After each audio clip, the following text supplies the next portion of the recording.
अस्सलाम वालेकुम नाज़रीन, पुलिस फाइल में दर्ज हुए कुछ नए मुकदमात के साथ मैं हूं एसपी मूसा। आइए नजर डालते हैं आज के मुकदमात पर। आज के पुलिस फाइल में शामिल है, उठा ली थी घर की जिम्मेदारी, नौमान ने शुरू कर दी थी ड्राइवरी, बताया दोस्तों को हुआ रवाना, उससे था मशकूक अफराद के साथ जाना। ननकाना साहब से आया टैक्सी ड्राइवर का केस। हुआ क्या है? आप इतने घबराए हुए क्यों हैं? जो कहा है वो करो, ज्यादा सवाल करने की जरूरत नहीं। ये क्या बदतमीजी है? आपको शर्म नहीं आती किसी के घर में ऐसे दाखिल होते हुए? अमीर बनने का ख्वाब क्या रंग है दिखाता, जुए में कैसे इज्जत और दौलत है हार जाता। देखिए मेरी कहानी में।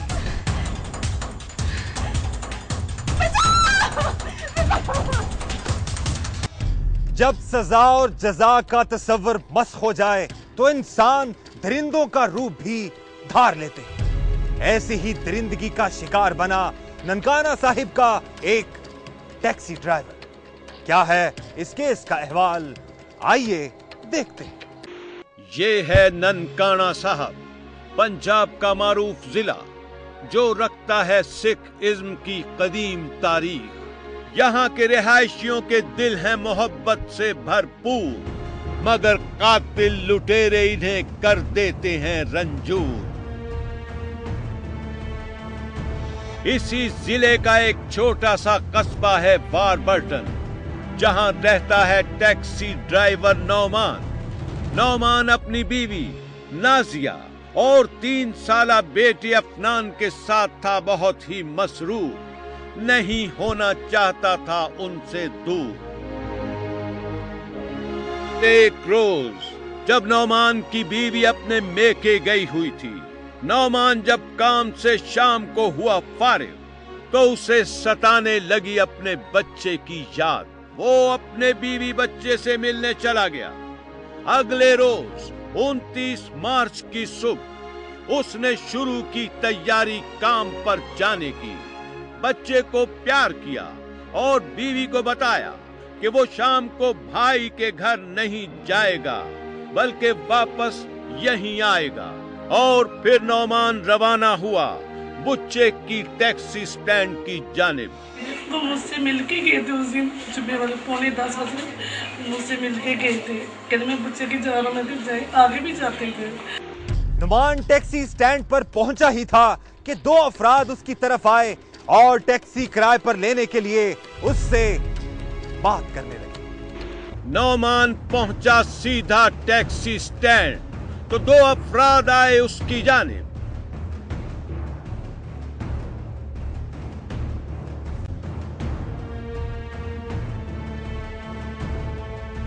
उसे पहली नजर में दोनों अफराद लगे मशकूक। उन्होंने नौमान की टैक्सी किराए पर लेनी चाहिए। नौमान ने सोचा कर दे इनकार, उसका दिल उनके साथ जाने को नहीं था तैयार।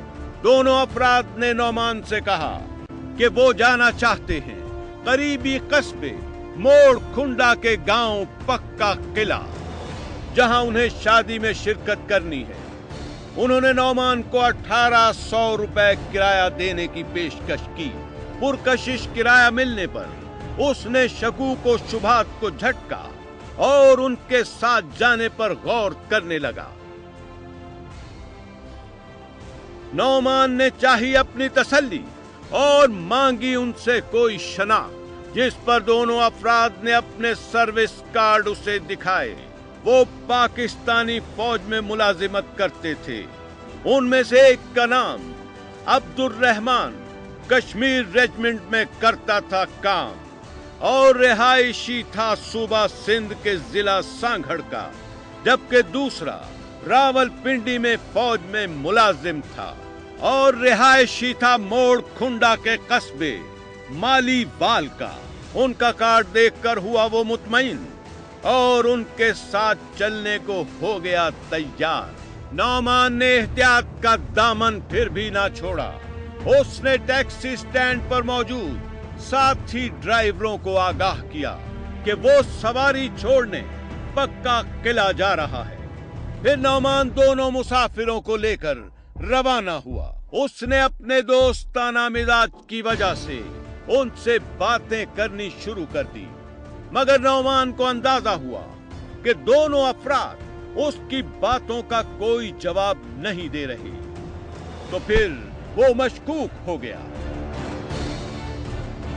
नुमान को जब दोनों मुसाफिरों पर शक हुआ तो उसने क्या किया, ये हम आपको बताएंगे एक ब्रेक के बाद।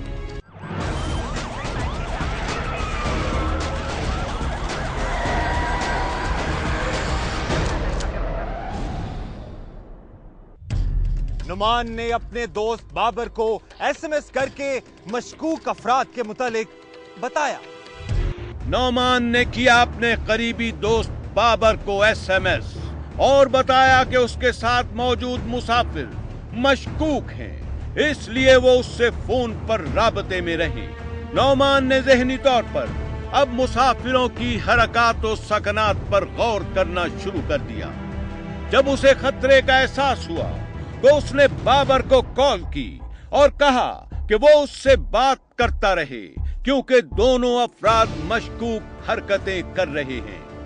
नौमान अभी बात कर ही रहा था कि एक मुसाफिर अब्दुल रहमान ने अचानक निकाला पिस्तौल और नौमान पर लिया तान। इमरान ने उसे मोबाइल फोन छीनकर लाइन काट दी और मोबाइल बंद कर दिया और फिर उन्होंने गाड़ी साइड पर लगवाई और गाड़ी से नीचे उतारकर नौमान पर फायरिंग कर दी। गोलियां लगने से वो मौके पर ही जान बहक हो गया। अब्दुल रहमान ने नौमान की लाश उठाई और हेड बल्लोकी के करीब दरियाए रावी में फेंक दिया। जो टैक्सी ड्राइवर था, इसको उन्होंने मर्डर किया बजरिया फायर और फिर इसकी डेड बॉडी दरिया में फेंक दी। दूसरी जानिब लाइन कटते ही बाबर ने तमाम ड्राइवरों को बता दिया कि नौमान किसी मुश्किल में फंस गया है, जिसके बाद सब ड्राइवर इकट्ठे हो गए और बाबर की तलाश में निकले और बाबर को तलाश करने लगे। अब्दुल रहमान और इमरान हो गए थे मुतमईन कि वो नहीं आए किसी की नजर में और लगा दी लाश ठिकाने। इमरान रवाना हुआ करीब हिबा के अपने गांव मालीवाल, जबकि अब्दुल रहमान गाड़ी लेकर फैसलाबाद रवाना हुआ। उसे गुजरना था उसी रास्ते से जहां से वो नौमान के साथ आया था, मगर उसे इत्मीनान था कि वो किसी की नजरों में नहीं आएगा और आराम से अपनी मंजिल तक पहुंच जाएगा। वो इस खिनौनी वारदात में अपनी कामयाबी पर मसरूर फैसलाबाद की जानिब गामजन था। अब्दुल रहमान इन्हीं सोचों में गुम अपनी मंजिल की तरफ जा रहा था कि उसे मकतूल नुमान के साथियों ने देख लिया। गाड़ी जब गुजरी बुच्चे की से तो मकतूल के साथी ड्राइवरों ने पहचान लिया गाड़ी को और शुरू कर दिया उसका ताक़ुब। फासला तय हुआ था सिर्फ 2 किलोमीटर का कि ताक़ुब करने वाले मकतूल नौमान के साथियों ने अब्दुल रहमान को घेर लिया। वो गाड़ी से उतरे और उसे दबोच लिया। मकतूल के साथियों ने रेस्क्यू 15 पर कर दी इत्तला, मदद तलब की पुलिस की। पुलिस ने मुल्जिम अब्दुल रहमान को कर लिया गिरफ्तार और उससे की इब्तिदाई तफ्तीश। मुल्जिम ने पुलिस के सामने नौमान के कत्ल का इतराफ करते हुए अपना सारा मंसूबा बता दिया। उसने पुलिस को कत्ल की इस वारदात में शामिल अपने साथी इमरान के मुतालिक भी बता दिया। बस हमने प्लान बनाया तो दोनों ने उधर फिर किया है। कौन कौन से प्लान है? हम दोनों थे। तो ये किस जगह पे किया आपने? ये बुचकी में किया है। पुलिस ने शुरू की इमरान की तलाश और उसे कर लिया उसके गांव मालीवाल से गिरफ्तार। हमने मारा फायर, इसने मारा था। इसने फायर मारा? जी। मुकदमा दर्ज किया गया नौमान के भाई नवीद यूसुफ की मुद्दत में दोनों मुल्जिमान के खिलाफ। पुलिस ने मुल्जिमान से तफ्तीश का किया आगाज। उनकी निशानदही पर पुलिस निकली लाश की तलाश में और 3 रोज की सख्त जिद्दोजहद के बाद सराय मुगल के करीब दरियाए रावी से लाश बरामद कर ली। पुलिस ने जारी रखी अपनी तफ्तीश और मुल्जिमान की निशानदही पर आलाए कत्ल भी बरामद कर लिया। मुल्जिमान जिहड़े ने असीं गिरफ्तार कीते, उन्हां तों कार भी बरामद हो चुकी हुई है, असला बरामद हो चुका है। दूसरी जानिब नौमान की लाश उसके घर पहुंची तो लाश देखकर उसकी मां मुनीरा बीबी बेहाल हो गई। बेटे के गम ने उसे चारपाई से लगा दिया। उसका कहना है,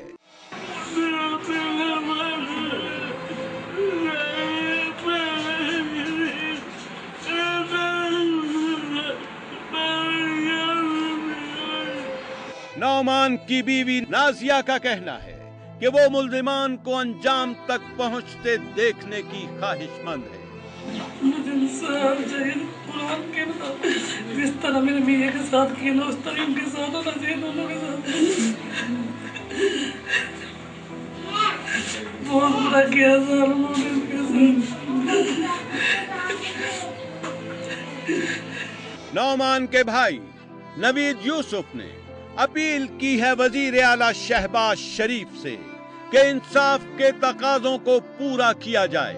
मुल्जिमान के साथ वही सुलूक किया जाए जो उन्होंने उसके भाई के साथ किया है। मैं चाहता कि उससे जगह तक सलाह दी जाए ताकि इंसाफ दिखाए पूरे। मेरी अल्लाह का मुझे अपील है कि साथ इंसाफ हो।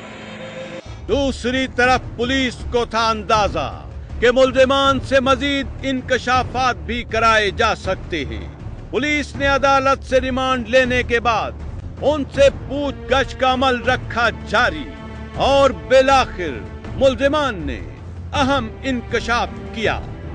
मुल्जिमान ने नुमान को क्यों कत्ल किया और दौरान तफ्तीश उन्होंने क्या इंकशाफात किए, ये हम आपको बताएंगे एक ब्रेक के बाद।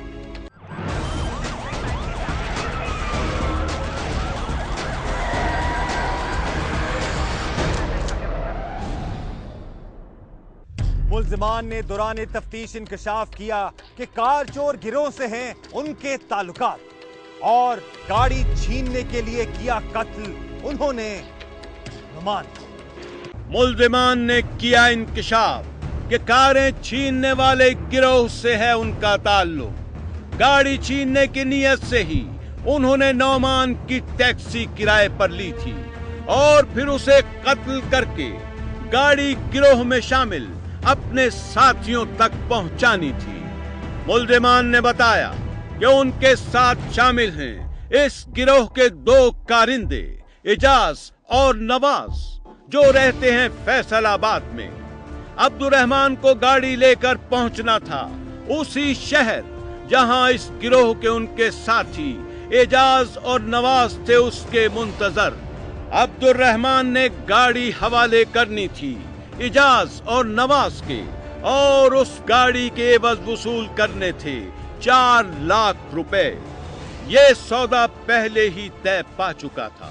इजाज और नवाज भी नौमान को कत्ल किए जाने समेत पूरी कार्रवाई से मुकम्मल तौर पर आगाह और इंतजार कर रहे थे गाड़ी का।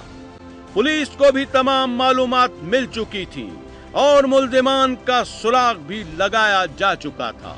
पुलिस ने की फौरी कार्रवाई और गिरफ्तार कर लिया कार छीनने वाले गिरोह के कारिंदों को। पुलिस ने उन दोनों को भी नौमान के कत्ल का मंसूबा बनाने में शामिल होने की बिना पर मुकदमे में नामजद करके शामिल तफ्तीश कर लिया। टीपीओ अतहर इस्माइल ने पुलिस फाइल टीम से बात करते हुए कहा कि मुल्जिमान गिरफ्तार हो चुके हैं और जेल भेज दिए गए हैं। आलाए कत्ल भी बरामद कर लिया गया है। ये दोनों बंदे गुनाहगार ठहरे, इन दोनों को चालान किया गया। बाकी 2 को भी उनकी मदद करने में वो चलान हुए हैं। उसकी डेड बॉडी भी बरामद हुई तीसरे चौथे दिन। उनसे वो कार भी बरामद हो गई और जो वेपन ऑफ ऑफेंस था पिस्टल वो भी बरामद हो गया। और इस तरह ये सारे चलान हो चुके हैं। एसपी मूसा अपील करता है डीपीओ ननकाना से कि कार चोर गिरोह के दीगर अफराद और उनसे ताल्लुक रखने वाले दूसरे लोगों को जल्द से जल्द गिरफ्तार किया जाए और गिरफ्तार मुल्जमान के खिलाफ तमाम सबूत और शवाहिद को अदालत में पेश करके उन्हें सख्त से सख्त सजा दिलवाई जाए ताकि आइंदा कोई भी शख्स माली हवस की वजह से किसी की जान ना ले सके। हुआ क्या है? आप इतने घबराए हुए क्यों हैं? जो कहा है वो करो, ज्यादा सवाल करने की जरूरत नहीं। ये क्या बदतमीजी है? आपको शर्म नहीं आती किसी के घर में ऐसे दाखिल होते हुए? ब्रेक के बाद देखिए अमीर बनने का ख्वाब क्या रंग है दिखाता, जुए में कैसे इज्जत और दौलत है हार जाता। देखिए मेरी कहानी में।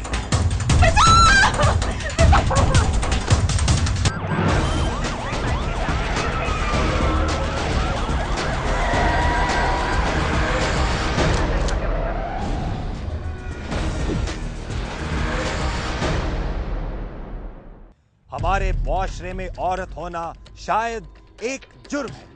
कभी वो जहेज के नाम पर जला दी जाती है तो कभी खानदानी दुश्मनी खत्म करने के काम आती है और अगर इससे वो बच भी जाए तो जुए में हार दी जाती है।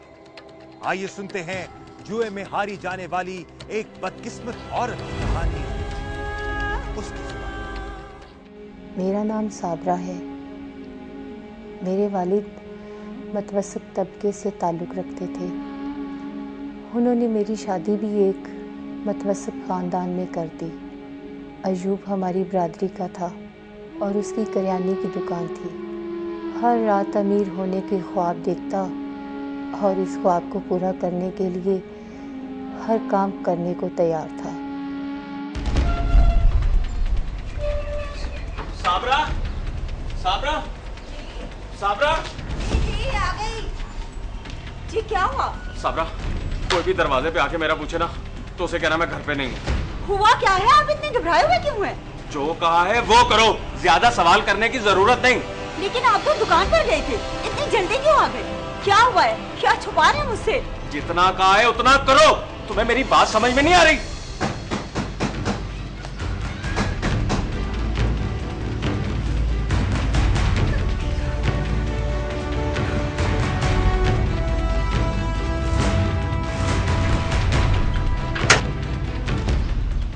अयूब कहाँ?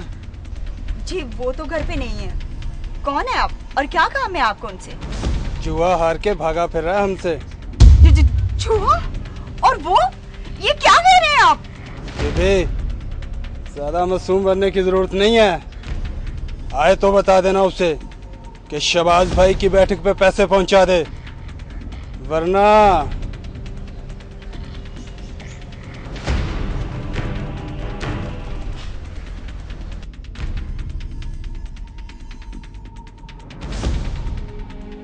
अमीर बनने की हवस में अयूब गलत राहों पे चल निकला था। मुझे पहली बात पता चला था कि मेरा शौहर जुआ खेलता है। ये बात मेरे लिए तशवीश की थी। उस शख्स के जाने के बाद मैंने अयूब से पूछा कि क्या वो वाकई जुआ खेलता है। क्यों दिमाग चाट रही हो मेरा? कोई कुछ भी कहेगा और तुम मान जाओगी? तो फिर आप उनके आने की वजह से छुपे क्यों? वो तो मैं ऐसे ही। ऐसे? झूठ बोल रहे हैं आप, सच सच बताएं। सच सच बताऊं तो सुनो फिर।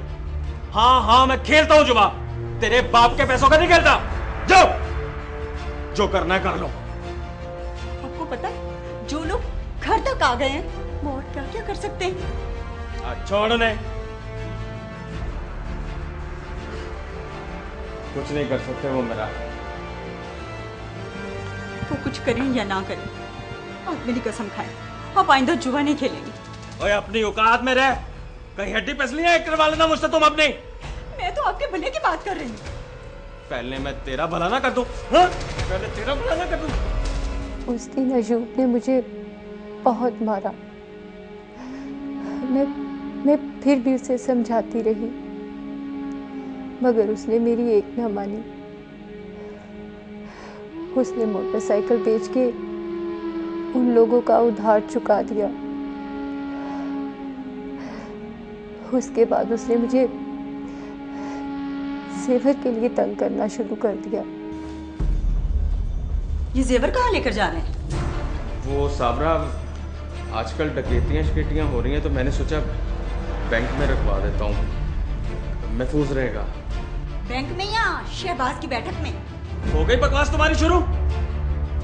पहले मोटरसाइकिल भी आप इसी तरह लेकर गए, अब तक वो तो वापस नहीं आई, अब इसे भी ले जाओ। तुम्हारे बाप का दिया नहीं लेके जा रहा, अपने बाप का दिया लेके जा रहा हूँ। क्या मिलता है आपको जुए से? अच्छा खासा कारोबार है, 4 पैसे भी आ रहे हैं। मैंने सारी उम्र परचून की दुकान नहीं करनी। मैं कोई बड़ा काम, आप इससे और ज्यादा पीछे जा रहे हैं। मैं जब भी घर से निकलने लगता हूँ, मेरे सामने आके खड़ी हो जाती हो तुम। मेरा बना हुआ काम बिगड़ जाता है। चलो हटो।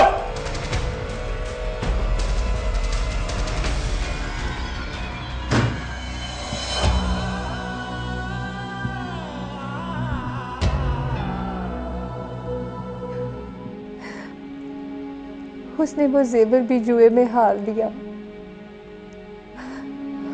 दुकान से पैसे निकाल निकाल कर वो पहले ही जुए में लगाए जा रहा था और मुसलसल हार रहा था। फिर एक दिन उसने जुए में 1 लाख का दांव खेला और जीत गया। उस दिन शहबाज पहली बार हमारे घर आया। वाह भाई, मजा आ गया। आजो साबरा, तुम भी मिल लो शहबाज भाई से।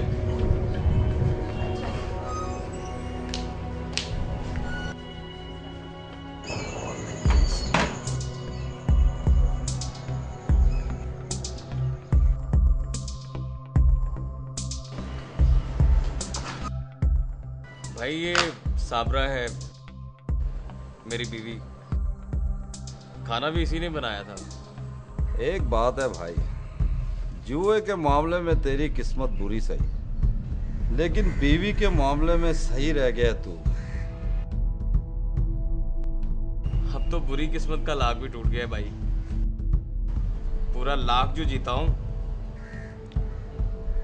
हमारे कहने पे चलेगा तो इसी तरह जीतता रहेगा, क्योंकि हमें मालूम होता है कि किसने क्या दाव चलना है और किसके हाथ में क्या है। ऐसे ही तो नहीं ना धंधे के लोग आपको भाई मानते, और हम भी, इसीलिए तो आपकी दावत की है। अच्छा ये बता, अब कब आएगा बैठक में? जल्दी आऊंगा भाई। साबरा की कहानी ने आगे क्या रुख इख्तियार किया, ये हम आपको दिखाएंगे एक ब्रेक के बाद।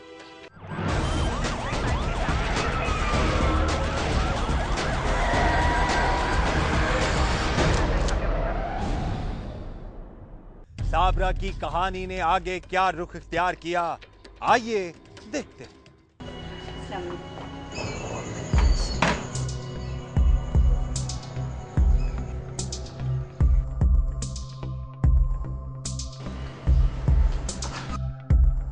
भाई ये साबरा है, मेरी बीवी। उस दिन के बाद से अयूब रोज जीतने लगा और शहबाज किसी न किसी बहाने हमारे घर आने लगा। मुझे उसका घर आना बहुत बुरा लगता था। वो अजीब अजीब नजरों से घूरता था और बहाने बहाने से हाथ पकड़ने की कोशिश करता था।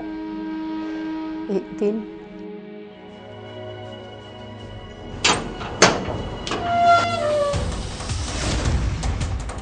ये क्या बदतमीजी है? आपको शर्म नहीं आती किसी के घर में ऐसे दाखिल होते हुए?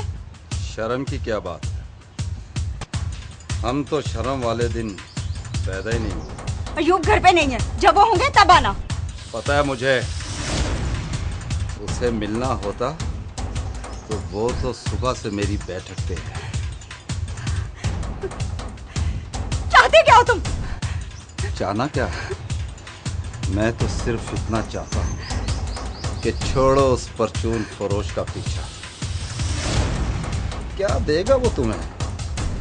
तुम तो एक शहजादी हो, तुम्हें तो किसी ताजमहल में होना चाहिए। अयूब को अगर इस बात का पता चल गया तो वो तुम्हें जान से मार देगा। कुछ नहीं कर सकता वो।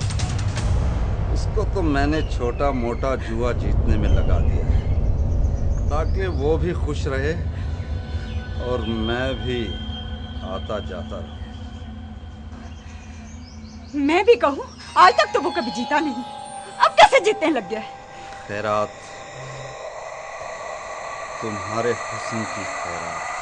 बकवास बंद करो और दफा हो जाओ यहाँ से, वरना मैं शोर मचाकर पूरा मोहल्ला इकट्ठा कर लूंगी।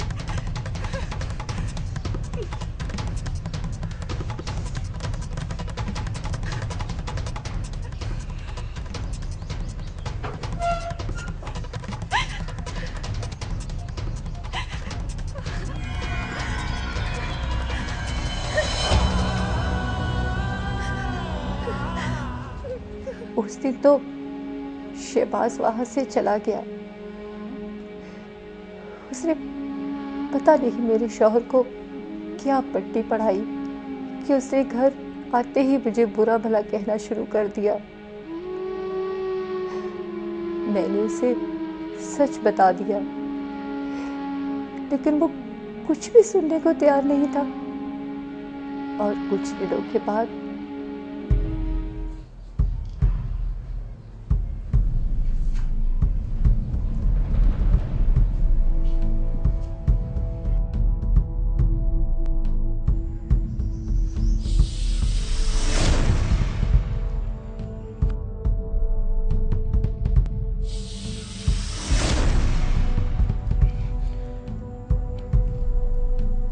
पत्ते शो करे भाईजान। आज या तो सफाया या फिर डिफेंस में कोठी।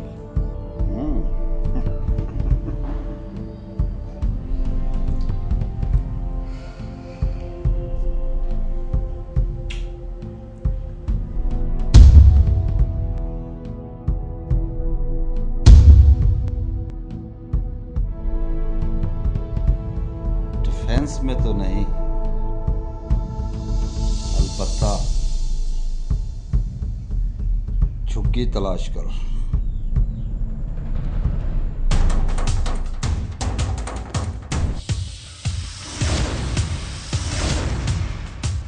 बोले जी उस्ताद। इसकी दुकान के कागजों पे इसके दस्तखत करा। ठीक है उस्ताद। नहीं भाई,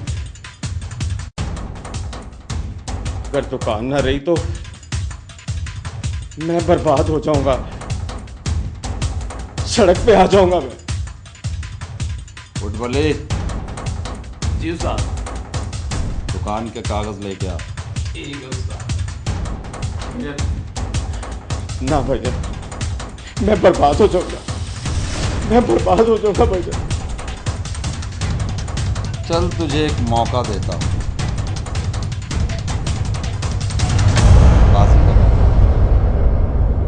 लेकिन अब तो मेरे पास लगाने को कुछ भी नहीं है भाईजान। बहुत कुछ है तेरे पास लगाने को, और वो भी सबसे महंगा। क्या मतलब?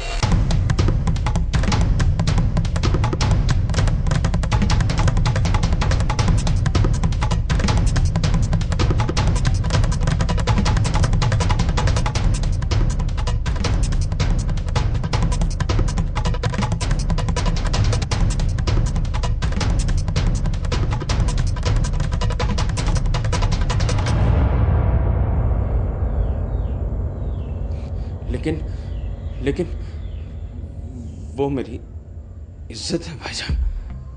अगर खाने को ही नहीं होगा तो इज्जत का क्या करेगा?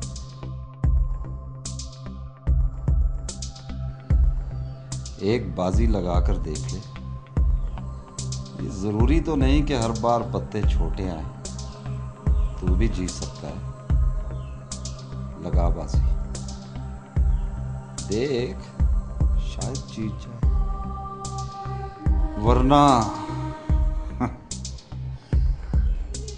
मैं तो जीता ही हुआ।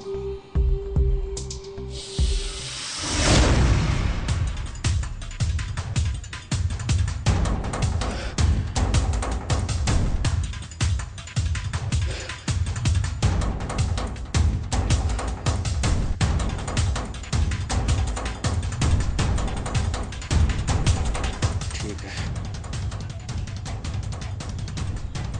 पानी पत्ते आओ। उस रात मैं घर में सो रही थी कि अचानक दरवाजे पे दस्तक हुई।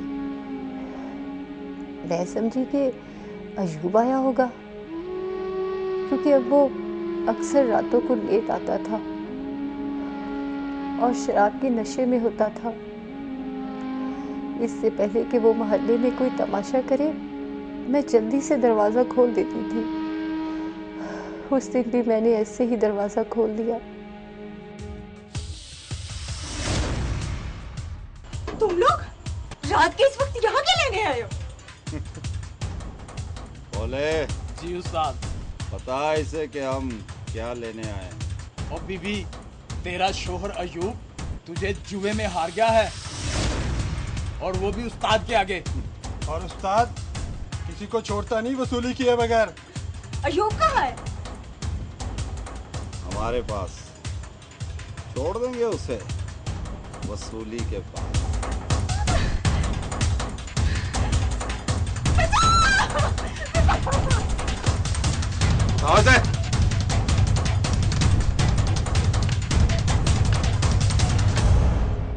उन्होंने मुझे 2 दिन तक अपने पास रखा।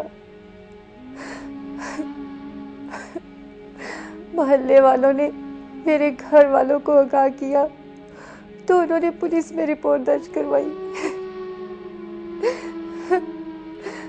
जिसके बाद पुलिस ने मुझे वहां से बाजियाब करवाया। लेकिन तब तक बड़ी देर हो चुकी थी। बहुत देर हो चुकी थी, बहुत देर हो चुकी थी। मेरे शौहर को भी पुलिस ने गिरफ्तार कर लिया। अब मैं सोचती हूँ कि इस सारे मामले में मेरा क्या कसूर था, और आखिर कब तक औरतें इस मुआशरे में ऐसे ही बिकती रहेंगी, ऐसे ही बिकती रहेंगी। सीधे रास्ते पर चलने वाले का सफर लंबा मगर मंजिल यकीनी होती।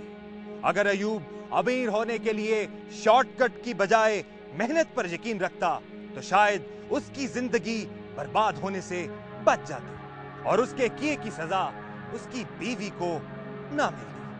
कहा जाता है कि मुआशरे वही तरक्की करते हैं जिनमें औरत को इज्जत दी जाए। हमें भी चाहिए कि हम अपने मुआशरे में औरत को उसका असल मुकाम जरूर दें, ताकि हमारा मुआशरा भी तरक्की कर सके। अगर आपके साथ भी हुई है कोई नाइंसाफी या आप गवाह हैं किसी भी जुर्म के, तो खामोश मत रहिए, बोलिए, अपनी कहानी सुनाएं, एसपी मूसा को बताएं। हमें एसएमएस करें, पीएफ लिखकर स्पेस दें, अपना पैगाम लिखें और 3031 पर हमें भेज दें, या हमें ईमेल करें। हमारा एड्रेस है policeFile@dunianews.tv। आप हमें खत भी लिख सकते हैं। हमारा पता है programme police file, PO box number 500 Lahore. आप हमें फेसबुक पर भी ज्वाइन कर सकते हैं। हमारा एड्रेस है facebook.com/policeFile। अपना ख्याल रखें, खुश रहें, महफूज रहें। आपसे मुलाकात होगी पुलिस फाइल के अगले प्रोग्राम में। तब तक एसपी मूसा और उसकी इन्वेस्टिगेशन टीम को इजाजत दीजिए। अल्लाह हाफिज।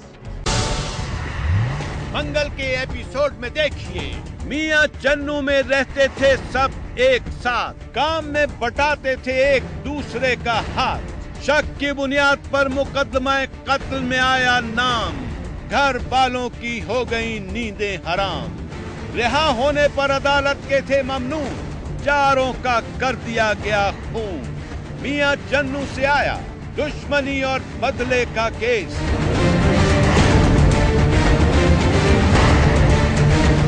पता नहीं कौन सी वो मनहूस कड़ी थी जब मैंने तो मनहूस लोगों को इस घर में रखा। नौकरों की खरीदो फरोख्त का कैसे होता है कारोबार, एड़ियां रगड़ रगड़ कर जिंदगी भी कैसे देता है हार। देखिए मेरी कहानी में